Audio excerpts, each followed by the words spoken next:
সকালের বাতাস যে কতটা শান্তি সেটা তোমরা সকালে না উঠলে বুঝবে না। আসসালামু আলাইকুম, আমার নাম রুকিয়া আর তোমরা দেখতেছো রুকি মিনি ব্লগ। তখন সকাল বাজে 5টা, আমি তাই উঠে নিয়ে রাস্তাতে একটু ঘুরে আইলাম। এত সকালে ওঠার কারণ আজকে ভোটের দিন। আমি যাম ভোট দেখবার, আমার ভোটও নাই তো কি হয়েছে, ভোট দেখবার যাবো।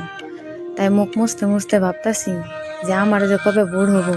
ভাবতে ভাবতে এদিকে মা কইতাছে যে কলেবারে থালি বাসন ধুয়েছি, থালি বাসন ধুয়ে নিয়ে আয়। তাই আমিও বেশি দেরি না করে থালি বাসন দিবার গেলাম। থালি বাসন সব ধোয়া কমপ্লিট করে নিয়ে ঘরের মধ্যে থালি বাসন সব ধুইয়া দেখি সূর্য মামা হপাই হপাই দেখা দিতেছি।